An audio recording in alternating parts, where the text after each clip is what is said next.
Cleopatra was born in 69 BC in the city of Alexandria, founded by Alexander the Great, situated in the Nile Delta. Cleopatra was an important queen of ancient Egypt, and her name continues to this day. She is one of the best-known women in the history of mankind. Throughout her life, she stood as a strategist, determined, very intelligent, cunning, and owner of a gigantic fortune. Once, the Greek philosopher Plutarch wrote the following about her: "The contact with her presence, if we lived with her, was irresistible." The Egyptian ruler fascinated many people in her time. To this day, she continues to enchant many. Her life trajectory is widely studied, researched, and debated. In order to understand her greatness, there are some interesting facts. In a temple dedicated to the goddess Venus, at the request of the Roman leader Julius Caesar, who was Cleopatra's lover, a golden statue of the Egyptian queen was built. There are records that this monument was seen and venerated at the site until at least the 2nd century AD. Curiously, Cleopatra was even venerated as a true goddess, more precisely as a new goddess Isis, one of the most important deities of ancient Egypt. She was also identified as Aphrodite, Greek goddess, whose attributes are similar to those of Isis. Cleopatra also had refined intelligence. She received a remarkable education. Together with the other children of royalty, she was educated in the palace where she lived. Cleopatra was able to speak 7 or 8 languages, which greatly facilitated her agreements and political stratagems. She was reportedly the first person in her family to speak the Egyptian language without interpreters. In addition, she succeeded in studying philosophy and rhetoric. From an early age, she learned oratory, which she knew how to use in a very intelligent way, speaking with the correct posture, appropriate gestures, and a soft voice. With regard to her vast knowledge, it should be remembered that Cleopatra lived in Alexandria, a cultural center in antiquity, with the famous Library of Alexandria, full of many literary works in an unprecedented structure. These local circumstances were very important and influential in the cultural formation of the Egyptian ruler. Her achievements made her the lover of 2 of the most famous Roman generals of her time, Julius Caesar and Mark Antony. As is often the case with historical figures, much information about the life of this remarkable woman has been distorted over time. Today, we can find the image of Cleopatra stamped on the most varied objects, and her name is known by many people, although not by everyone what she was like in reality. In fact, these physical representations of the figure of the queen usually consist of one of the many distorted points in her story.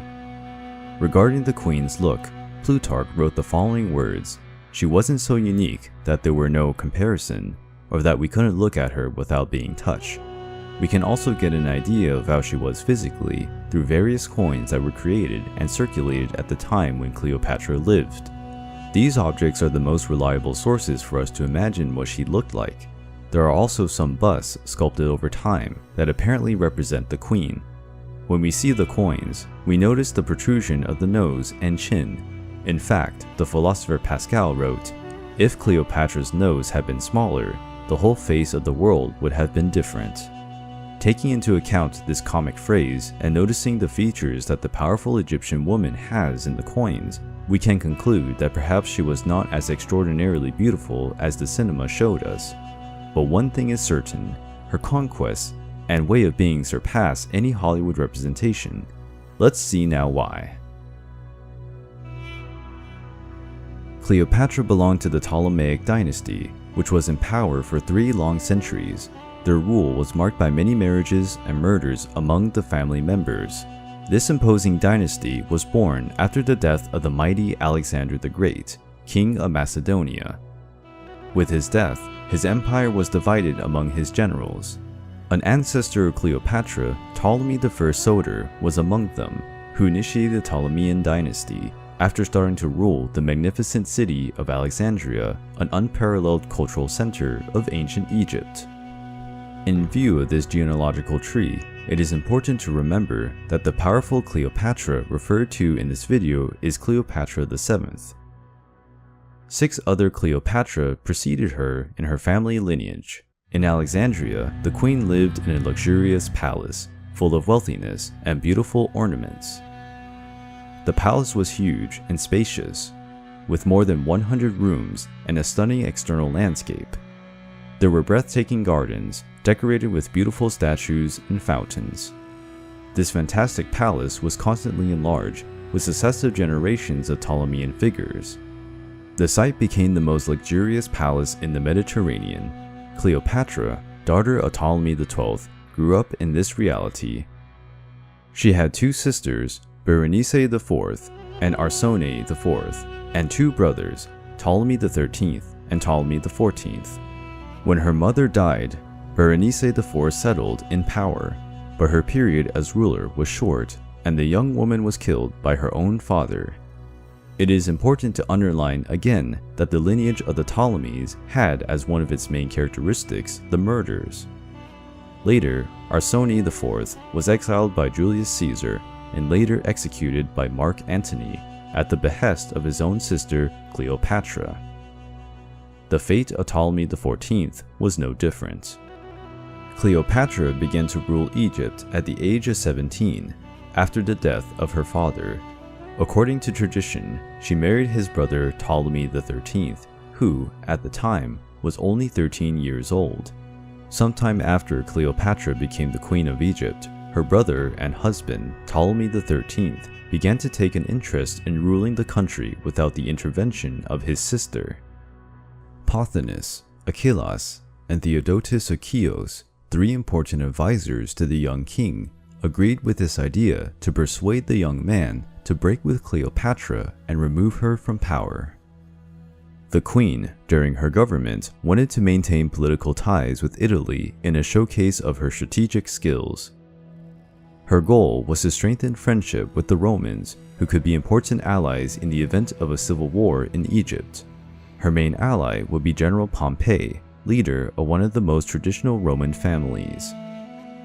These diplomatic maneuvers led to Cleopatra being accused of treason for deceiving her brother. At the age of 21, the young ruler was forced to leave Alexandria and went into exile in Syria, where she assembled an army. The young Egyptian king and his 3 advisors decided to go in search of the queen to prevent her return to Alexandria at all costs. However, during their search, they learned of the unexpected news. Pompey, who rivaled the great Julius Caesar, was on his way to Egyptian lands. He thought he would be welcomed by the pharaoh himself, since he had been a great friend of his father. Pompey the Great was a very skilled general. Throughout his life, he conquered countless nations in Africa, Asia, and Europe. After suffering a defeat in Greece, the fearful Pompey fled to Egypt in search of refuge after a disastrous defeat in Greece against his enemy Julius Caesar. A conflict divided the Roman Empire between Pompey and Julius Caesar. This conflict became known as Caesar's Civil War. Upon learning that Pompey intended to disembark in the country, the Egyptian partisans reflected. Helping the old acquaintance Pompey was a risk, because it could be interpreted as a declaration of war on Julius Caesar, who commanded a very powerful war machine.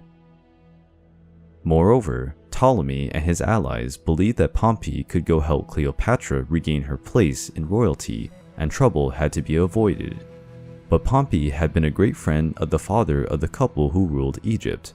Therefore, if they did not help him, he could break ties with the country, making Egypt an enemy of Rome. Theodotus and the 2 other counselors, Achillas and Pothinus, reflected on the matter. It was a difficult decision, and the consequences could be risky. But eventually, as the 3 counselors struggled to find a solution, Theodotus, with a smile, looked at his companions and said, "The dead do not bite." The choice had been made to break up with Pompey and establish an alliance with Julius Caesar. As Pompey approached Alexandria, he felt he would be welcomed by the Egyptians, but there was already a trap set up against the Roman, pretending that they would welcome him amicably. but as soon as Pompey arrived on Egyptian soil, he was brutally beheaded. A few days later, Julius Caesar arrived in Alexandria to seek out his adversary. The Egyptians showed him Pompey's head, and Caesar was shocked by the violence. Despite being his enemy, Caesar respected Pompey. On Caesar's orders, Ptolemy's advisor was executed. Caesar, with his army, went to the royal palace, where he settled and informed himself that he would like to see the king and the queen. It is important to remember that Ptolemy XVIII was prepared to face his sister's army. When he was informed of Julius Caesar's arrival, he headed for his palace. And Cleopatra? How could she return if she had abandoned Alexandria and if her brother and faithful guardians wanted her away from the city? She was in danger and she knew that she could not be seen. Then the queen had a rather unusual idea. In order to meet Julius Caesar, she created a plan and, to put it into practice, had the help of a Sicilian supplier named Apollodorus. They entered a boat where the queen was hidden, sailing the Nile River for 8 days. When they approached Alexandria, Cleopatra, still with the help of Apollodorus, entered a papyrus-made sack. The queen's accomplice tied the big sack with a leather rope and carefully entered the palace, leaving the sack in Julius Caesar's room. We don't know exactly what the Roman's reaction was when he found Cleopatra, but the Egyptian woman conquered him immediately. With Caesar by his side, everything would be easier. The opportunity to get rid of his brother and rule according to his interests was finally within her reach. With Pompey's assassination, Julius Caesar had a very negative opinion of Ptolemy. Cleopatra used the death of his former ally to her advantage. The queen convinced Caesar that she was the right person for the throne of Egypt. The Queen of Egypt and Julius Caesar entered a loving relationship. Caesar's decision to support Cleopatra angered Ptolemy, who declared war on Julius Caesar. The Roman general was at a numerical disadvantage and took a defensive position. This event became known as the Siege of Alexandria.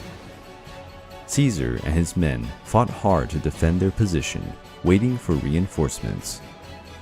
When his allies arrived, Caesar defeated Ptolemy's army at the Battle of the Nile.